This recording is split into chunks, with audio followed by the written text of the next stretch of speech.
애틀란타 라디오 코리아 4월 17일 금요일 코로나19 뉴스 브리핑입니다. 전 세계 코로나19 확진자 수가 220만 명을 넘어섰습니다. 사망자는 14만 8천여 명으로 집계되고 있습니다. 대한민국의 확진자는 1,635명, 사망자는 230명으로 확인되고 있습니다. 한편 미국 내 코로나19 확진자 누적 집계로 17일 동부 오전 9시 기준 67만 8천 명, 사망자는 3만 명을 넘어섰습니다. 조지아주 내 확진자는 16,368명, 사망자는 617명으로 집계되고 있습니다. 한인들이 많이 사는 귀네 카운티는 917명의 확진자와 32명의 사망자를 보이고 있습니다. 도널드 트럼프 대통령은 어제 미국 경제를 정상화하는 방향으로 전환할 수 있을 것이라며 3단계 지침을 제시했습니다. 이를 적용하는 결정권은 각 주 주지사들에게 맡겼습니다.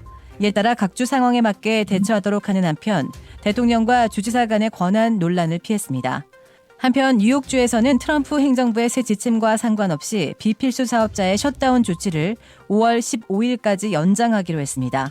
실업 대란이 본격화하면서 4주 동안 2,200만 명가량이 일터를 잃은 것으로 나타났습니다.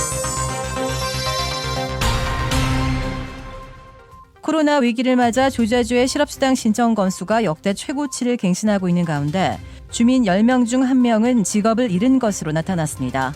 주노동부는 지난달 14일 이래 지금까지 실업수당을 신청한 주민들 수가 100만 명에 육박하고 있다고 밝혔습니다. 지난해 같은 시기 실업수당 신청 건수와 비교하면 1,500%가 증가한 것입니다.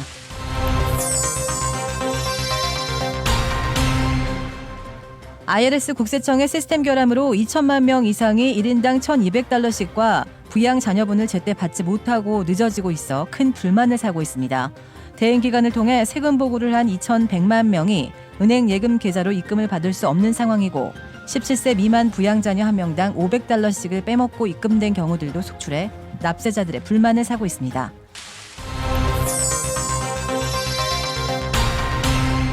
코로나19로 인해 연방정부는 6개월 동안 연방학생 대출에 대한 이자를 면제하고 납입 기한을 중지하고 있습니다. 정부가 6개월 동안 연방학생 대출에 대한 이자를 면제하고 납입 기한을 중지하고 있기 때문에 연방학자금 대출을 받은 사람들은 오는 9월 30일까지는 매달 내야 하는 대출 금액을 지불하지 않아도 됩니다.